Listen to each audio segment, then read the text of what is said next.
We took it all. We brought them to our land. An endless night, ember hot and icy cold. The rage of the earth. We made this curse. Carved it in the blood on our backs. We did not see. We could not, but she did. And in the end... What will I become? Senua's Saga. Hellblade 2. Play it now with Game Pass. Drink it in, man.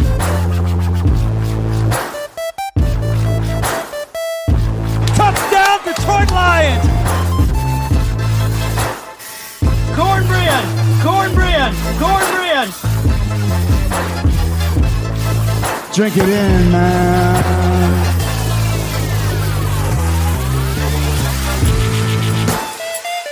Touchdown, Detroit Lions!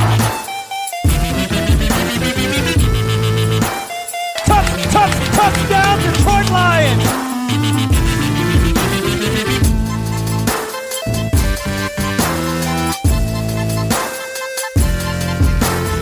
Cornbread!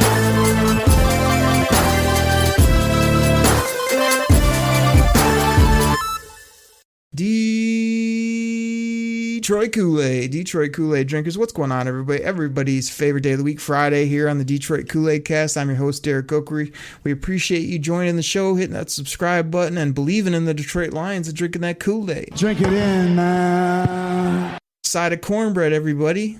Cornbread! Cornbread! Make it a double. You know how we do on the show. So here we are on a Friday. I mean, Halloween right on top of us here. And I've got Joey Christopoulos coming back here on a Friday. He was on the Wednesday show.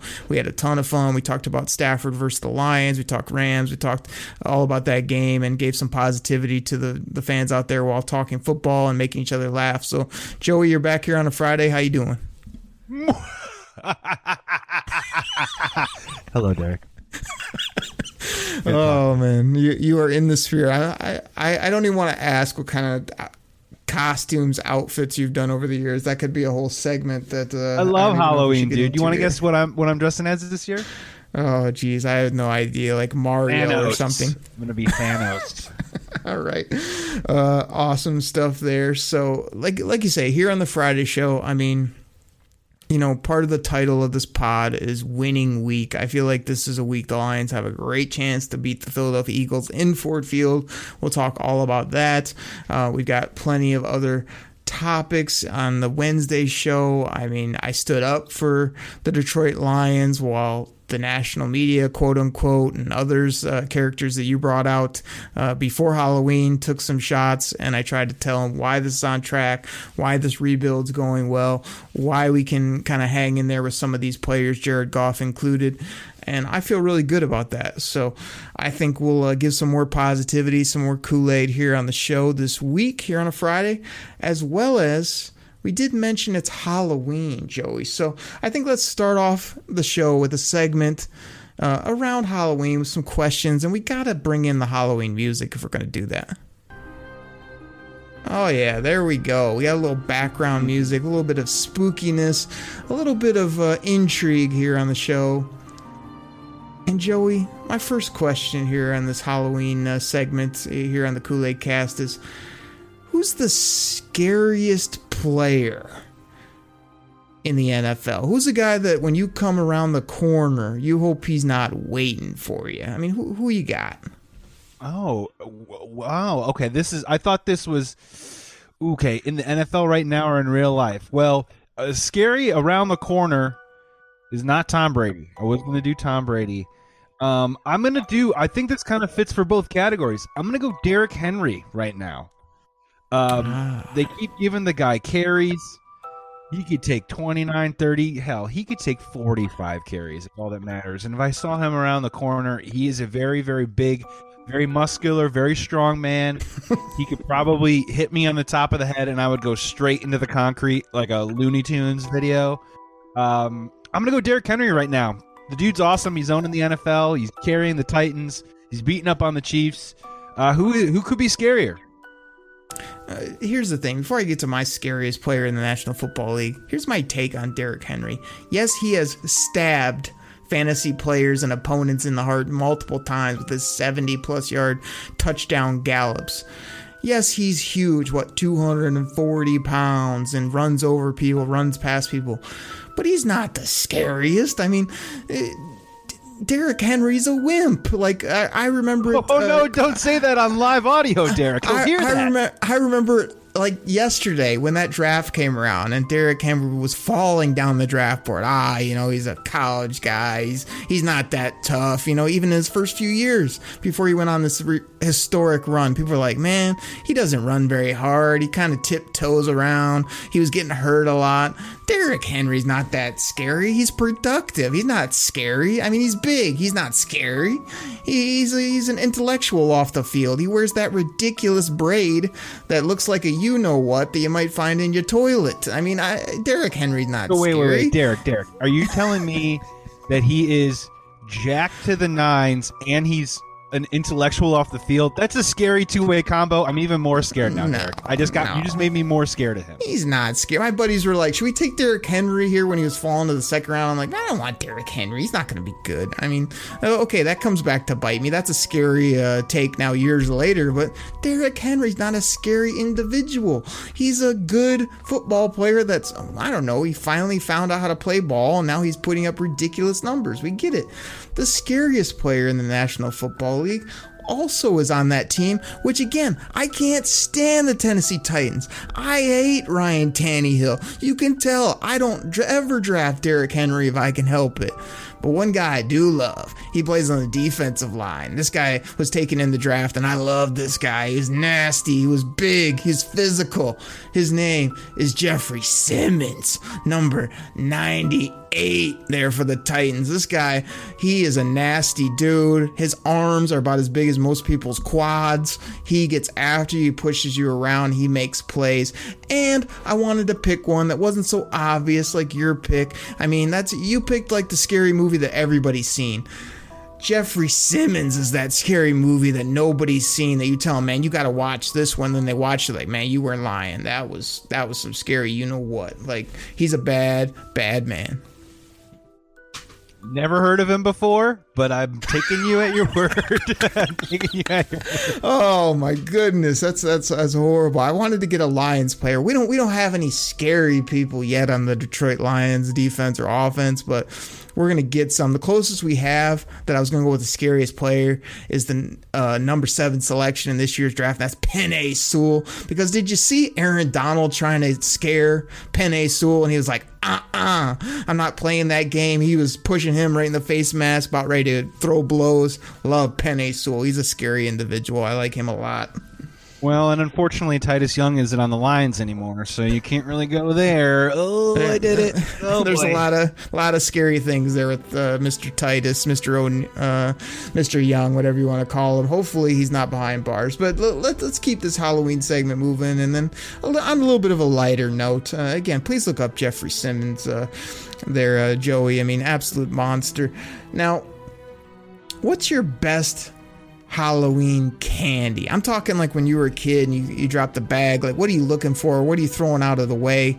And then like today, if you're gonna actually get some candy that you're gonna actually devour rather than give out to wonderful kids wearing goofy little costumes, what's your candy of choice?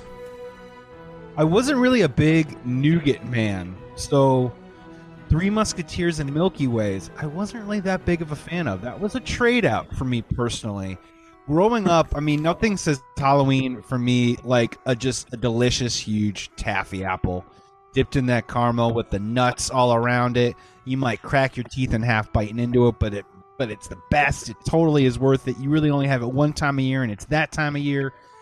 These days, though, I'm a Snickers man. I'll be honest. I'm not a huge sweets guy, but we definitely have some sweets in the fridge. I'm a big Snickers guy. We've got a little Twix in there, and Kit Kat. I'll go Kit Kat too. Kit Kat, my mom's favorite candy. Now, I also want to throw at you, what's the cutoff for kids? I mean, if they're coming up and they're like 13 and they're dressed in jeans and a tee, do you just throw them out of the club, or do you actually give them candy? Great question. I think 13 sounds about the cutoff. Well, that's 7. I'd say 7th or 8th grade. So yeah, 13, 14. I think if you have your driver's permit or if you're going up to the door, ringing the doorbell, getting the candy, and then getting into a car and driving that car yourself, that is probably the deadline that you should no longer be getting trick-or-treating candy. That's probably Now, where I draw the line. what if they're too old but they go big on the costume? Does that make up for it, or you're like, I mean, we all know if you're too old and you're too cool to wear a costume, you're out. But what if they go big on the costume? Do you allow it? I would allow it personally. I swear I was walking the dog with my wife last week, and she was like trying to get me to convince me to go trick-or-treating with her, and because we have nice costumes like this year, and I just don't know. I just don't know how I feel about it. I mean, I guess in these modern times, I mean, age is just a number. I don't know. I don't think you can ring the doorbell, my friend. Point. The better the costume, the more likely you are to get candy. Okay. So for all those listening out there, just do up the costume and maybe you'll get some sweets.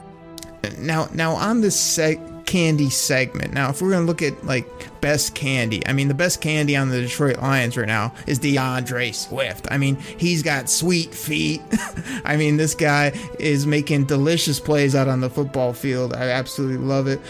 But here's my thing. If I'm going with a type of candy, like back in the day when I was super young, I mean, come on. Am I really dumping out the bag of candy? And did somebody really give me that big orange peanut? I mean, no one eats that. Like, don't hand that out to people. And then you had the audacity to say an apple with like caramel or whatever you said on it. Nobody wants any type of fruit. Nobody wants a apple in their bag. I mean, that was thrown out as well. I'm like a kid. I'm trying to get chocolate candy, and you give me an apple with some gibberish on it. No, I don't want that either. And I heard somebody today, they tried to dress up like, hey, if you put some peanuts with candy corn, it's good. No, candy corn is out too. Like, that's the cheapest candy. That's the most ridiculous thing you could give a kid.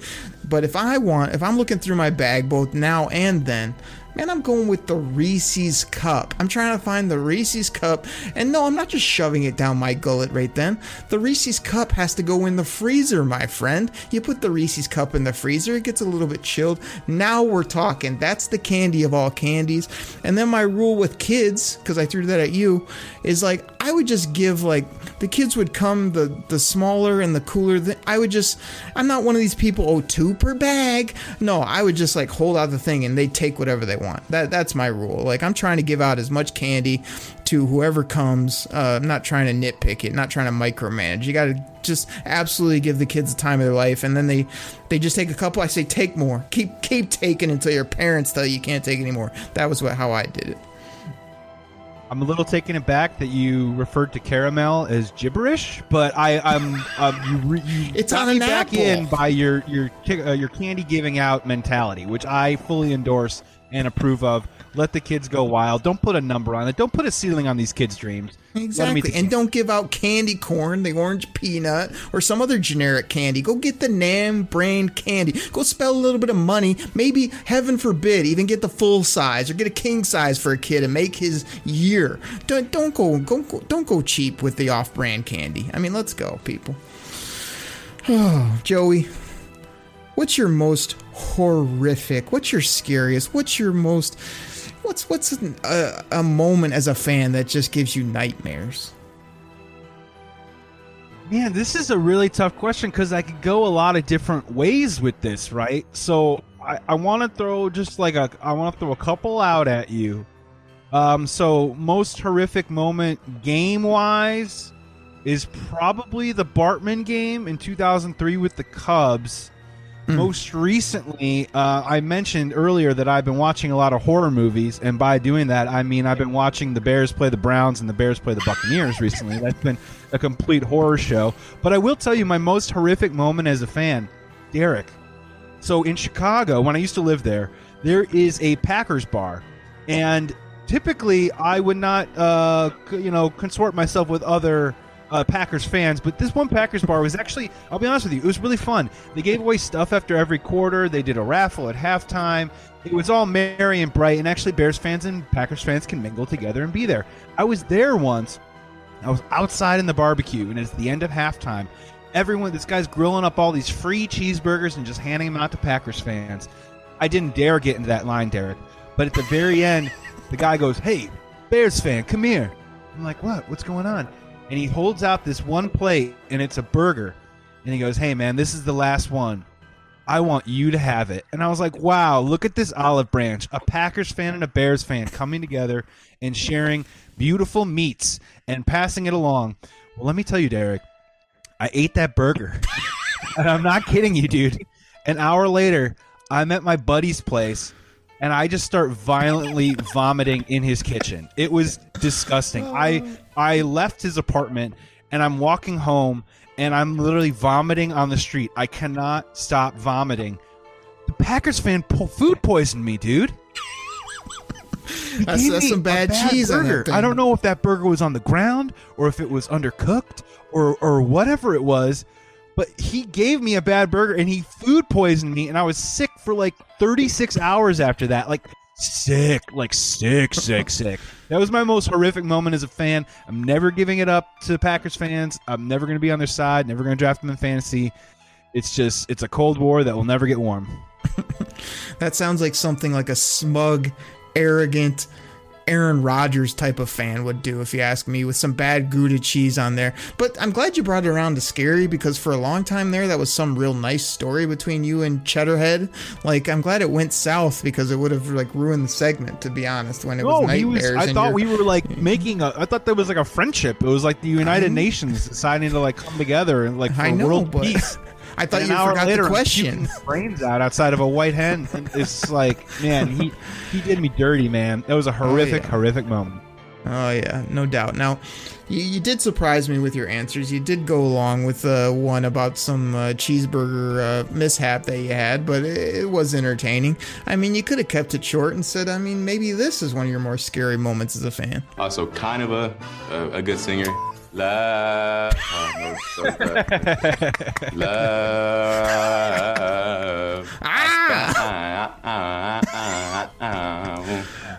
Probably 6 out of 10. Hey, he sings like a goat. Maybe one day he'll play like one. We'll never know.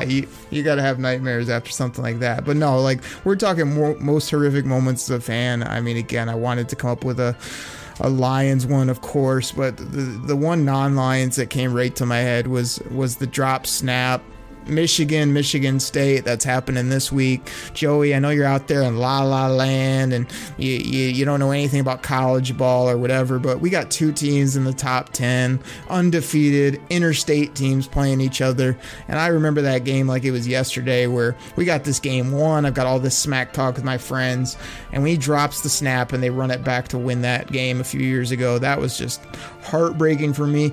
Almost as heartbreaking as when the Lions were basically dead set, I think, ready to win the division, a primetime game against those cheddarheads you just mentioned, and that smug, arrogant, pompous, you know what, number 12 threw a moon ball that almost hit the top of Ford Field and dropped into some third string tight end's hands and ended up beating my Lions at the buzzer. I mean, that was one of the worst, most horrific, biggest nightmare losses I've ever had as a Lions fan. That was the one that jumped to my head first. I remember that one was really tough. And you want to hear something hilarious? Jim Harbaugh, the guy that you guys have fired him 15 times over the last 4 years. They finally got the program together, and now Bears fans want him to be the next coach. Nope, that's not going to happen. Now I'm bringing terror. I'm bringing terror to the podcast. I was gonna say not gonna happen, but maybe you can have them, because I'm still we're still playing 1940s football. Like, I don't know what we're gonna do this weekend when we're really playing teams when we run it every time. But we'll see. Go blue on that one. But Joey, man, I think this first segment, I think we've scared the people. We've given ourselves some nightmares, and I took a nice, fun, very scary singing segment from Mr. Justin Fields, which frightened everybody. And you need to figure out who Jeffrey Simmons is, because he's one of the biggest beasts in the National Football League. He'll be a Pro Bowler for years to come. And Derrick Henry's a sissy. So there you go. I love it, man. I'm almost terrified to look him up, because then I'll know who he is, and then I'll have nightmares. I might just avoid it. Ignorance is bliss. While we were chatting, I pulled him up just because you had, and yes, the first picture is just his arms bulging out of the jersey and looking like he's about ready to just dominate the game and do some bad things to offensive linemen. So he's a monster. Now, Joey, let's finish up this segment. Let's come back, and I got some strong takes about Lions, Eagles at Ford Field. Lions looking for their first win. Philly trying to figure out who the heck they are. I mean, we got to talk about this game, and then we'll get out of here on a Friday. You ready to do this? Yeah, let's hit it. Everybody, we'll be right back. We took it all. We brought them to our land. An endless night, ember hot and icy cold. The rage of the earth. We made this curse. Carved it in the blood on our backs. We did not see. We could not, but she did. And in the end... What will I become? Senua's Saga. Hellblade 2. Play it now with Game Pass.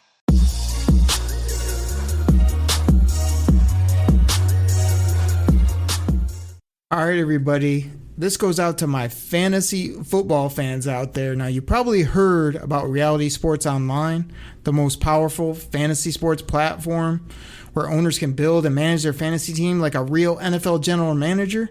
But the question is, have you tried it? I mean, we're talking free agency, multi-year contracts, rookie drafts, multi-team trades. You can put franchise tags on guys. It's as close as you're going to get to being an NFL GM. But do you think it sounds complicated? It's not. I'm here to tell you it's the best thing about Reality Sports Online is it's just more fun than your normal fantasy league, but it doesn't take barely any more time. After all this, are you still not sure? I mean, come on now. You can test your general manager skills by going over to Reality Sports Online, call it RSO. Please go check out realitysportsonline.com right now.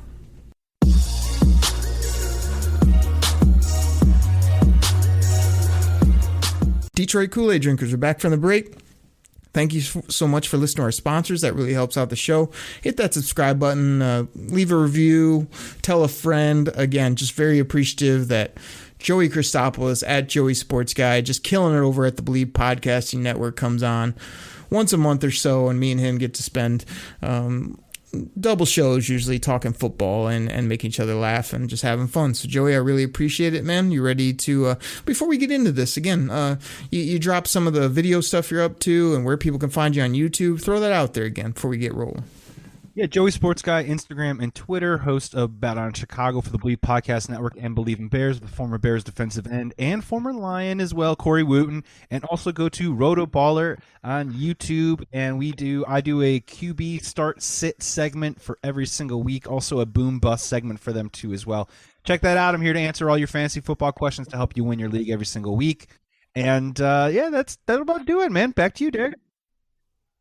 Nice. Now, I think it was the Wednesday show that we kind of hit on that. Now, you do a start sit and you try to help people win their fantasy leagues, but the league I let you in this year with me, I seem to be the one at the top of the standings. You, not so much. So are you reading your own content or just checking? Well, I mean, look, Derek, you don't accept excuses on this show. So I will just kindly say that we'll just see what happens on season's end. And here's we'll the thing, pick it though. up from there with a team that I completely inherited from some other Jamoke last year, and Russell Wilson's hurt, so we'll see what happens. A real quick rant though on this, before we get into this Philly game, to me it's annoying that okay, so you get all excited for fantasy football, you do your draft, you're in there with buddies, or even if you don't know the people. I get kind of annoyed that I've almost been beaten into this sense of now I can't talk any smack, I can't have fun, I can compete every week, but part of the competing is that if I whoop you, which I did to you a couple weeks ago and to other buddies in this league, I want to talk noise. I want to have fun with it. I want to say, look at the top of the standings. That's where you'll find me. Look towards the bottom is where you might be. That kind of stuff. I want to give it and take it. I don't want to just go the whole fantasy season and don't have any fun with it. I mean, that's not part of the game, but I find my friends and people in these big leagues that I'm the commissioner of, the minute you talk any smack and try to have fun is when it becomes unfun. Because people can't take it and tough. they can't enjoy that kind of stuff. Yeah, you got to find find the right, get the right temperature among the group of guys. Because in the end of the day, we're all having fun. But I think a little busting of the balls is kind of a nice part of the league. I will tell you, I'm in another league back out here. It's called Tap Ball. Times are tough, but always love life. And we have a text chain that's literally just reserved for smack talking, and we all know that when we walk into it, we're going to toss it around, and it's never personal, but we like to like kind of gin it up and drum it up a little bit every single week, and it's like a place where we all know that happens. And I don't know, maybe we can bring that over to our league.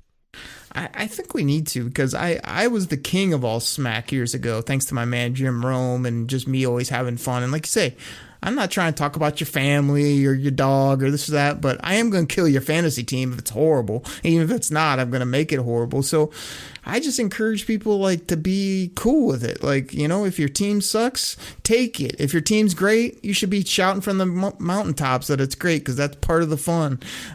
This isn't like the National Football League where you have to say, one recommendation for fantasy footballers out there. Yes. If you want to do the smack talk, start the smack talk before the game starts. Yes, I don't think anyone wants to hear the smack talk after the win. You got to start the little the jabs and the ribbings and like the here we go, let's see what happens, because I think both sides then can like engage on that.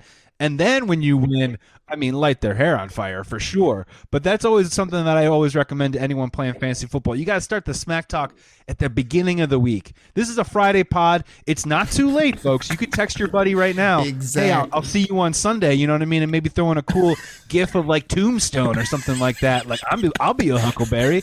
You know, start that stuff right now. You got about 2 days to do it. But once the game starts and you hit it later, maybe it doesn't hit everyone the same. Joey, that's why you make the big bucks. That's why you're a big star. That's why that's a tremendous point, because I will never give anyone credit that talks any smack afterwards. If you said it after and then you pile on, like somebody, I even texted about the Michigan State game.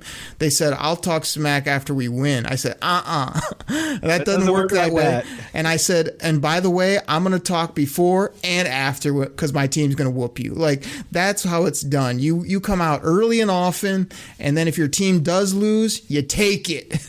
You should get piled on even more, but you don't wait. I had another buddy that said, we'll see what happens, trying to be like, we'll see, like we're gonna win. And I was like, no, I don't want we'll see. That's not good smack talk. I want how much you're gonna beat us by, how bad, how's it gonna get done, and then we'll see what happens when they really hit the gridiron. So yeah, that's what it's all about. Don't come after the fact and say anything. That's worth nothing to me. All right, side tangent over.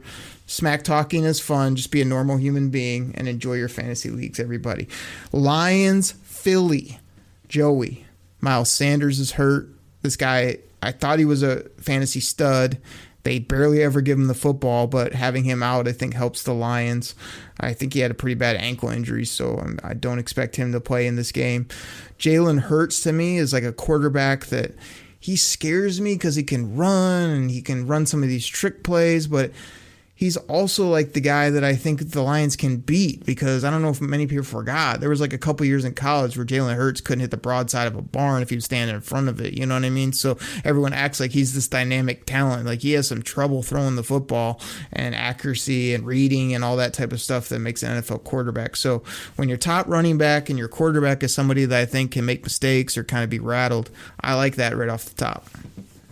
Well, this is the Detroit Koolaid Cast, man. So let me get in on this. Let me help you try and wrap your guys' head around and possibly getting a win this week.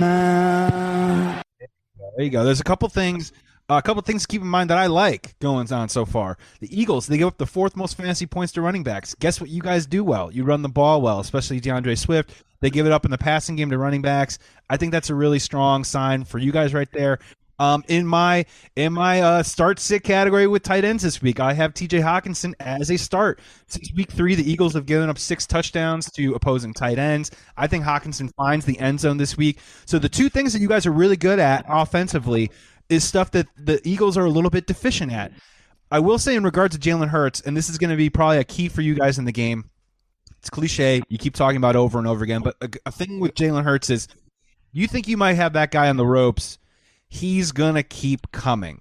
You know, and that's going to be a little bit of the problem with the Lions right now. You guys have struggled putting together 4 quarters of football.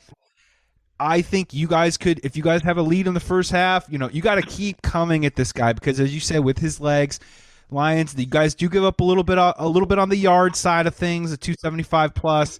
I think Jalen Hurts can make some noise. He's inconsistent, but he will continue to keep coming at you. So I just think you guys got to do something that you haven't been able to do, put together a little more of a complete game. But I think offensively for the Lions, I think you guys can definitely score some points in this game, definitely get up to an early lead. I like Swift. I like Hawkinson in this game. This is one of those winnable moments, right? But you're going to have to play that four-quarter football, and you've struggled doing that all year. Yep, that leads me to my next point, kind of, is I put the Lions needs to finally put a full game together offensively, and you broke out the stats. I'm not a big stat guy, but I love the numbers you brought out. I mean, throwing to the running back yards, as well as the tight end. I do think this is a good game for T.J. Hawkinson. No doubt about it. Swift has had a few good games, so I always play the up-down theory, so I could see him, being used less or differently, but he's been producing, which I like. But the Lions need to play 4 quarters, and to get back to your Jalen Hurts point, I love to think of myself as an NFL draft expert. I dive into it. I got the whole DTO scouting office here at the house. Like, Jalen Hurts, I loved from a mentality standpoint, from what he brought to the table as a leader, just one of the best guys ever. Like, I thought that was just reason to take him sort of in that second, third, fourth round area. I mean, when they took him in the second, a lot of people were going crazy or whatever, and I was like, he's just such a great guy and such a good leader. It's worth it. Now, is that enough to have that longevity? I agree with you that they're going to never let up on this guy. He's never going to quit. He's always going to be out there battling. I just wonder if he has the arm talent as well as the ability to process to, just deal with NFL week in, week out. That's what you see from him now. It's kind of up and down, great game, and all of a sudden he just has a horrible game. So the leadership, I don't question. It's just some of the other things. But as far as the Lions offense goes, Jared Goff needs to play like he did out in LA this last game. He needs to protect the football a little bit better, but just make the plays that are open. I really don't need him to throw it 50 yards down the field. I just need him to hit open guys, be accurate, do his thing. And I would love to see a nice game from them from top to bottom. Now, I want to throw this back to you. The one thing that does worry me too about the Eagles is their speed. I feel like when you're talking about Rieger and Quez Watkins and, now they're going to have my guy Kenny Gainwell out of the backfield. We got a lot of speed, a lot of guys that can catch and run after the catch. So that worries me with the Lions. But the Lions have actually been done pretty good. I don't remember many good big plays up over the top or just a lot of dink and dunk type things. They haven't been getting beat, but this team does have elite speed in my opinion. That is going to probably be that's the crux of the game, right? Like your wide receivers versus their secondary. Their secondary has actually been really good, holding wide receivers down. I think 5th fewest fantasy points to wide receivers this year. You guys don't have a ton in that category right now, so that could just be something where it's just a no man's land. Hopefully Khalif Raymond can kind of build off what he did last week, and start get a little more consistent. Keep him in the game plan, right? Good things happen when Khalif Raymond is getting the football. He disappeared for a couple weeks. He came back this last week. So keep doing that. And then conversely, what you're talking about, Kupp, you played some really great receivers this year, right? You've played the Justin Jeffersons, the Devontae Adams, the Cooper Kupps, and they've shredded you guys to pieces. But I would say, from the Bears' perspective, the Devontae Smith, those type of players remind me of that Darnell Mooney who got 125 against you guys 3 weeks ago. That's where you guys got to really sort of shore it up. And that's where I'm worried, right? Where Jalen Hurts gets out on the run, outside of the box, starts scrambling a little bit. With that speed, they find someone open. All of a sudden, maybe you guys have a 10-point lead. It gets cut to 7. And, everything gets a lot tighter very, very quickly. It's definitely going to be a key matchup for you guys to keep an eye on. First off, did you have to sneak your man crush Darnell Mooney into the show? Did you have to get him in somehow? You just wait. The only good game of the year has been against you guys, so I had to. It's the only time. I'm allowed to talk about him. His only good game. I mean, the Lions. This guy was a number 2 stud. I heard he was a fantasy sleeper. I mean, yeah, he's sleeping all right, except for the one time he needed to against my Lions. Now, here's the thing. I was actually looking at my notes here, and I put they don't have a bunch of top playmakers. And as we're talking about it, I'm like, I like Jalen Rieger, both on his speed and some of the things he can do. I do like Devontae Smith. I love Dallas Goedert. That's my guy, my tight end that I love across the league. I've got him in a million fantasy leagues. Kenny Gainwell was one of my draft sleepers where I was like, man, this guy's a dynamic guy out of the backfield that can catch. And we already talk about Hurts. So the more I think about it, and some of their secondary receivers after that are speedy or can make plays. So I guess I'm a little more worried as we're talking about that offense. Now, you said they're Their defense has been good at coverage, like big play Slay. Everybody knows him here in Detroit. Like, he has really good like PFF, and no one's catching balls on him or whatever. But they did just play the Oakland Raiders, and Derek Carr was 31 out of 34 and 90% passing percentage or something ridiculous like that. So, I mean, they can be had. They have some mid-level linebackers, some hard workers, but I don't know. I just think this is kind of like a toss-up game of what group and what side is going to actually show up, and nobody is blowing me away in this game, but I just think Hawkinson needs to do more. I think he will do more. And when I say do more, I don't want like 50 yards from him. I want like 80 and a tug or two. I want like 120 and making big time plays. That's what I really want from him, not 40 yards and maybe he falls in the end zone type of thing. So I think every Lions beat writer in training camp echoed that very sentiment all through preseason, all the way through, about the connection that they had, and about how TJ Hawkinson was by far the best offensive weapon and making plays all over the field. You just don't really know what's going on with that knee. I guess, that's probably held him back. He probably is gritting through some stuff right now. But again, I think you guys really need to start featuring him a lot more. I think it's going to help out Jared Goff a ton. And man, you're completely right about this game, because the Eagles, for any of you confidence pool fans out there, the Eagles have been so hard to drop your confidence points on this year, because one week they'll completely blow a game, the week after surprising everyone, and beating a team that they probably shouldn't have beaten. So if you're a Lions fan, you're looking at that and being like, if you don't know what kind of Eagles team is going to show up, you guys kind of take care of your business. You get a little bit better, keep progressing. You guys got a legit shot at winning this week. Well, Joey, let me tell you this. This is the week. This is the week, Joey. It better Joey be, Derek. Guy. It better be, dude, because I don't know what's coming after that. Hold on. This is the week, Mr. Sports Guy, Mr. at Joey Sports Guy, Mr. King of all social media and video. This is the week that the Lions win. Like, they're at home. They don't have a ton of favorable matchups. You need to get one. You got the bye week after this. I mean, yes, they have some playmakers, but their record is not pretty. They don't have people that are consistent. They're going to have mistakes. They don't have a head coach that scares me. So lots of things going in the Lions' direction. They just need to not prevent the big plays, keep playing grimy, and they need their offense to step up. The offense needs to put up points in this game. So I've got this one 24-17 for the Detroit Lions. Dan freaking Campbell gets the win that he needs and rides off into the sunset in the bye week. Oh, baby. That's how it's going down.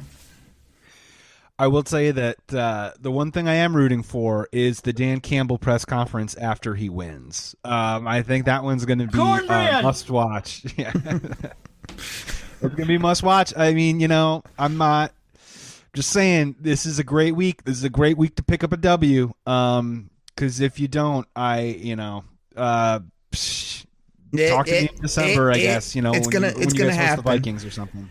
Dan Campbell's going to show up to the presser like Stone Cold Steve Austin and take two, cans of Detroit Koolaid, smash them, guzzle them, and stand up there with two middle fingers for everybody that says he couldn't do it. That's how it's going down, Joey. That's what's happening here on the Detroit Koolaid Cast. I mean, drink it in, buddy. Drink it in, man. You got anything else? I think I got everybody hyped for this ball game. Oh yeah, I would hope so. You got to get hyped for this one. This one's very winnable, and just the image that you just painted right there, I think is worth 1,000 words and 1,000 excitements. Oh my goodness, everybody, we've had a lot of fun on the show this week, always talking Lions ball, but I always look forward to the week when Joey Christopoulos comes on the show to talk football.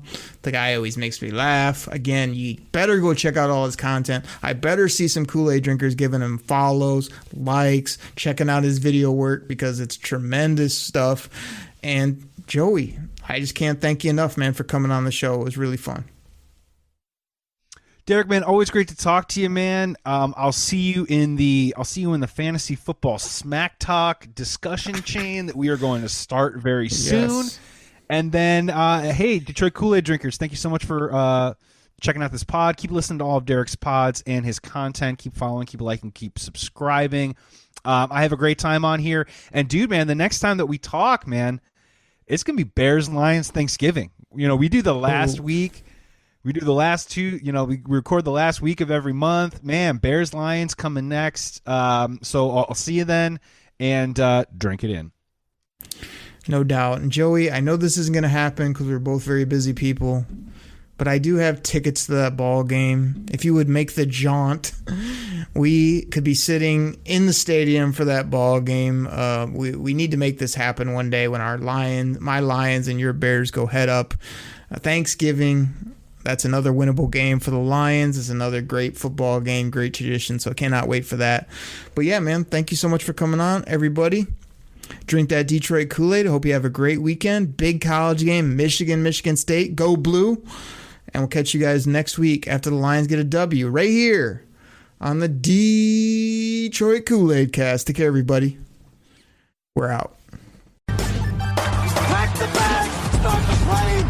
This game is over. It is over. What a comeback by the Lions. Drink it in, man.